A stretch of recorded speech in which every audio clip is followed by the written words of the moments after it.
Pupil mata Chen Chuanjiu menyusut dan dia berkata dengan suara rendah, "Kaisar muda, Hao Lian, kamu masih ingin menerobos di saat seperti ini? Berhentilah bermimpi." Dia mengangkat pedang besar itu tinggi-tinggi ke udara dan menebasnya ke bawah. Keduanya ditekan oleh kekuatan gunung abadi di ruang inti hingga mereka tidak bisa bergerak. Ketika hukum alam musim dingin muncul, mereka hampir mati. Jika bukan karena Ye Fan mengambil tindakan untuk meledakkan gunung abadi, mereka mungkin sudah mati. Setelah itu, mereka menjadi sangat lemah dan tidak bisa keluar. Hanya ketika kekuatan mereka pulih, barulah mereka menemukan celah untuk melarikan diri. Peng. Pedang besar. Chen Chuanjiu langsung menebas penghalang di sekitar tubuh kaisar muda, Hao Lian. Itu meletus dengan tekanan spiritual yang kuat, tetapi tidak bisa maju sedikit pun. Apa yang sedang terjadi?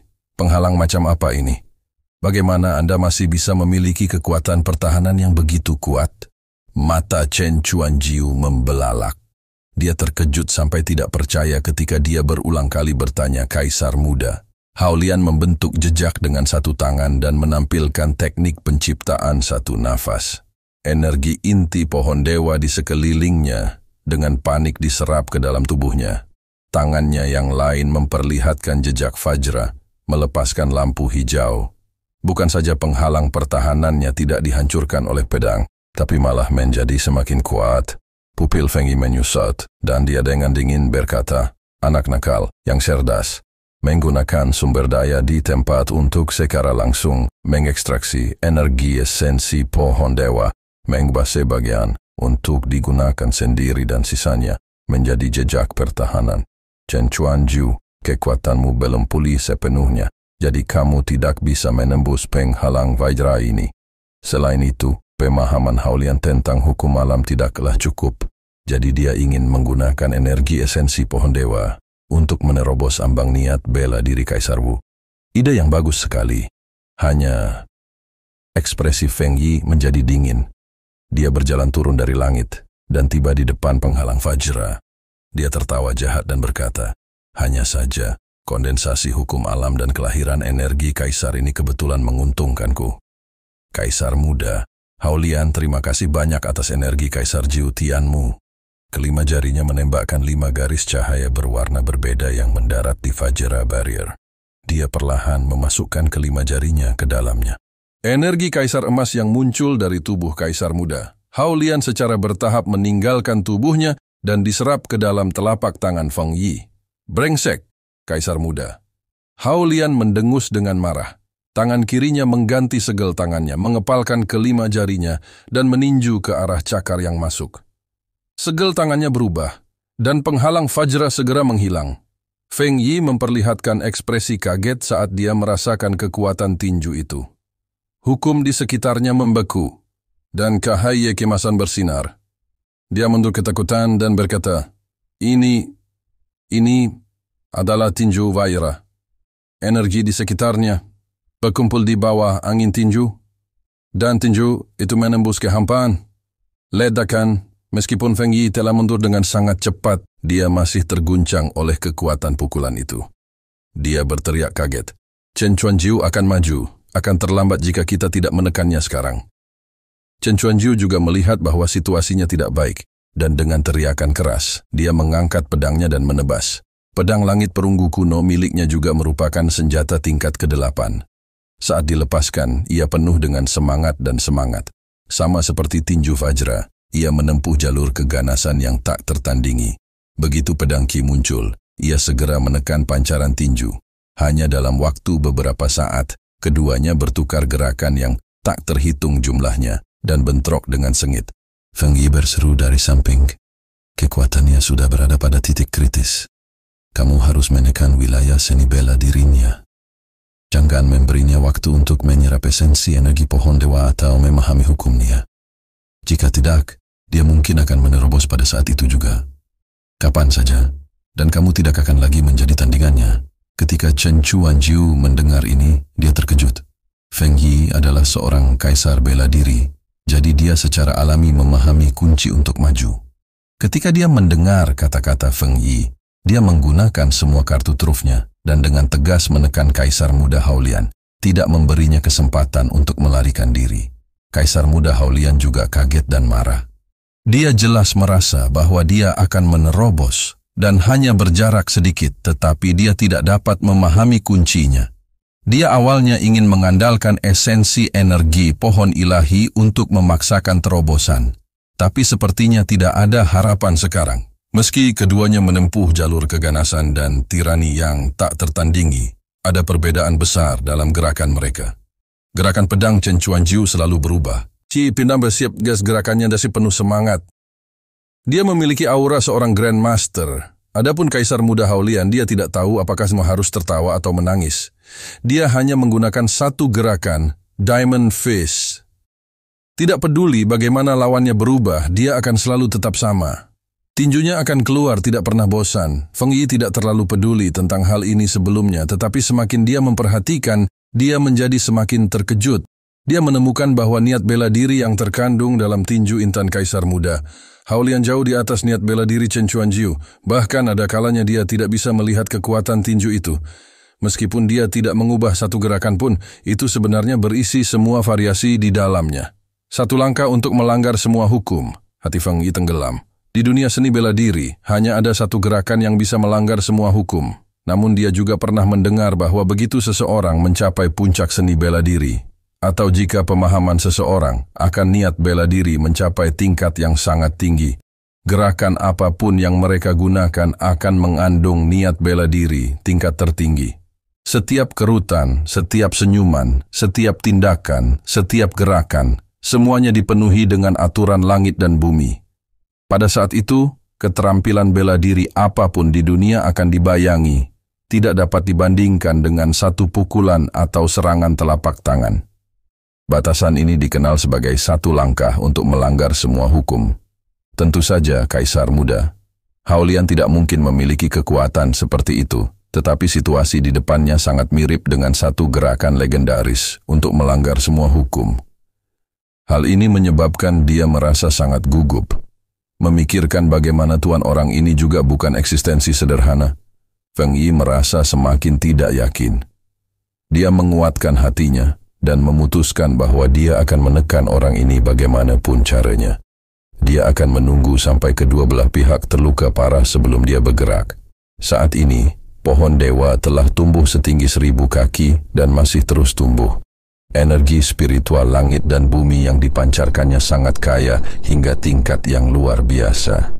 Cedera semua orang pulih dengan sangat cepat. Bahkan Chen Chuanjiu dan Kaisar Muda Haolian yang mempertaruhkan nyawa mereka merasa bersemangat dan energi yang hilang dengan cepat terisi kembali. Di samping pohon setinggi 1000 kaki, segel penyegel surga Tai Chi milik Xiang akhirnya menghabiskan kekuatannya dan menghilang sepenuhnya. Jadi kamu tidak bisa menembus penghalang Fajra ini. Selain itu, pemahaman Haolian tentang hukum alam tidaklah cukup. Jadi dia ingin menggunakan energi esensi pohon dewa untuk menerobos ambang niat bela diri Kaisar Wu. Ide yang bagus sekali, hanya ekspresi Feng Yi menjadi dingin. Dia berjalan turun dari langit dan tiba di depan penghalang Fajra. Dia tertawa jahat dan berkata, "Hanya saja, kondensasi hukum alam dan kelahiran energi Kaisar ini kebetulan menguntungkanku. Kaisar Muda Haolian, terima kasih banyak atas energi Kaisar Jiutianmu." Kelima jarinya menembakkan 5 garis cahaya berwarna berbeda yang mendarat di Fajra Barrier. Dia perlahan memasukkan kelima jarinya ke dalamnya. Energi Kaisar Emas yang muncul dari tubuh Kaisar Muda. Haolian secara bertahap meninggalkan tubuhnya dan diserap ke dalam telapak tangan Feng Yi. Brengsek, Kaisar Muda. Haolian mendengus dengan marah. Tangan kirinya mengganti segel tangannya, mengepalkan kelima jarinya dan meninju ke arah cakar yang masuk.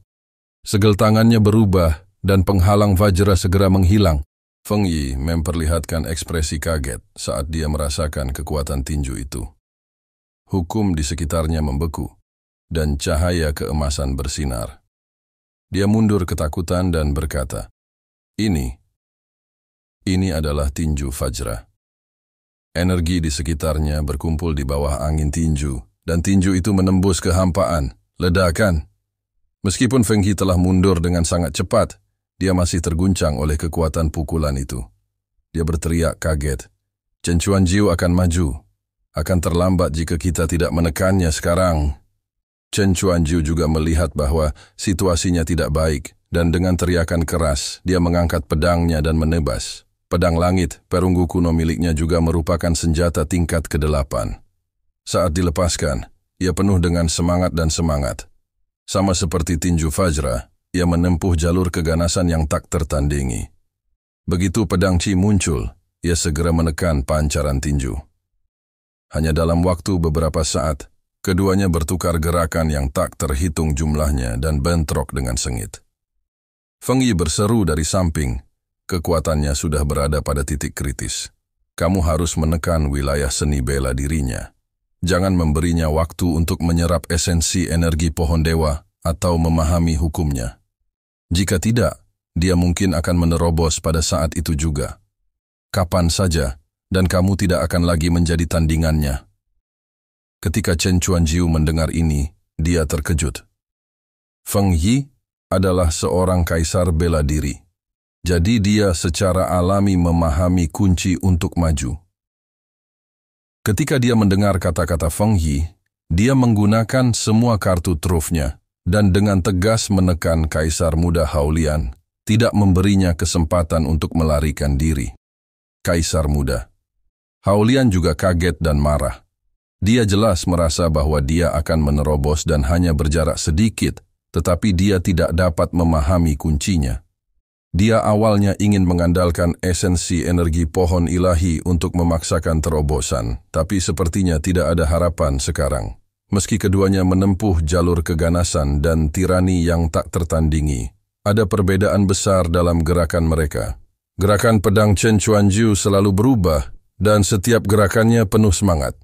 Dia memiliki aura seorang Grandmaster. Adapun Kaisar Muda Haolian, dia tidak tahu apakah harus tertawa atau menangis. Dia hanya menggunakan satu gerakan, Diamond Fist. Tidak peduli bagaimana lawannya berubah, dia akan selalu tetap sama. Tinjunya akan keluar, tidak pernah bosan. Feng Yi tidak terlalu peduli tentang hal ini sebelumnya, tetapi semakin dia memperhatikan, dia menjadi semakin terkejut. Dia menemukan bahwa niat bela diri yang terkandung dalam tinju intan Kaisar Muda Haolian jauh di atas niat bela diri Chen Chuanjiu. Bahkan ada kalanya dia tidak bisa melihat kekuatan tinju itu. Meskipun dia tidak mengubah satu gerakan pun, itu sebenarnya berisi semua variasi di dalamnya. Satu langkah untuk melanggar semua hukum. Hati Feng Yi tenggelam. Di dunia seni bela diri, hanya ada satu gerakan yang bisa melanggar semua hukum. Namun dia juga pernah mendengar bahwa begitu seseorang mencapai puncak seni bela diri, atau jika pemahaman seseorang akan niat bela diri mencapai tingkat yang sangat tinggi, gerakan apapun yang mereka gunakan akan mengandung niat bela diri tingkat tertinggi.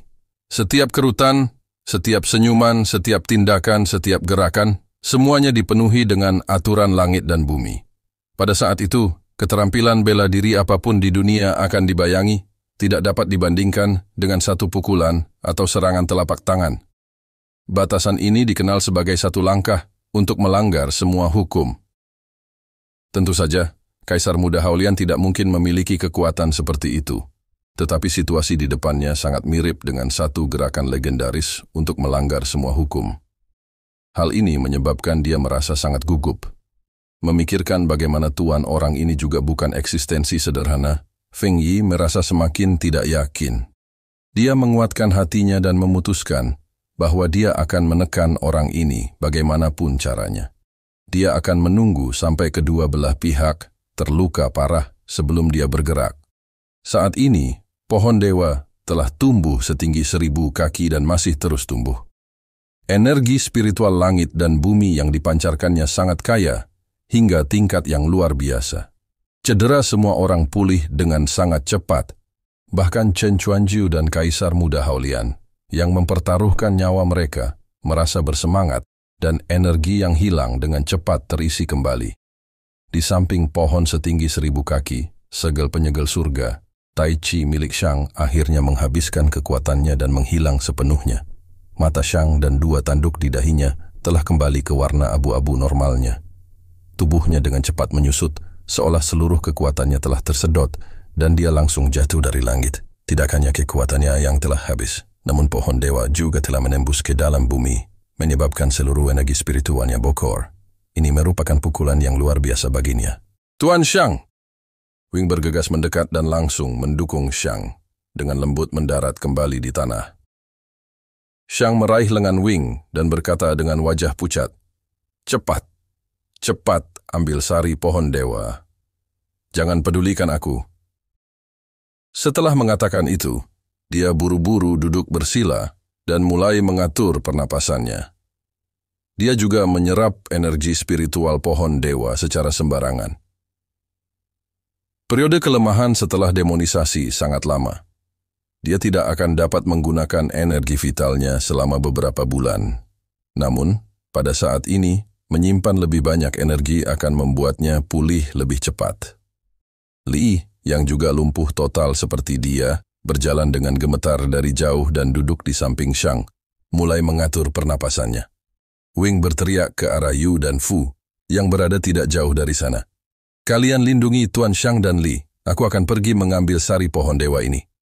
Dia melebarkan sayapnya yang seperti kelelawar, dan tubuh lincahnya berkedip beberapa kali. Dia bergegas ke ketinggian beberapa ribu kaki, dan sarung jarinya menebas berulang kali di udara, membelah pohon besar yang masih tumbuh itu. Kelima jarinya langsung menusuk lengan pohon itu, dengan paksa merobeknya. Esensi pohon dewa telah mengalir di sepanjang garis meridian pohon besar itu ke setiap tempat. Ketika terus tumbuh, ia menjadi semakin tipis. Wing juga tidak punya ide yang lebih baik. Dia hanya bisa merobek pohon besar itu sepotong demi sepotong dan memasukkannya ke dalam cincin penyimpanannya, menunggu untuk memperbaikinya di masa depan. Setelah Little Ching disegel oleh Tai Chi Heaven, Sealing Stamp, energi vital di tubuhnya sebenarnya masih dalam keadaan beku.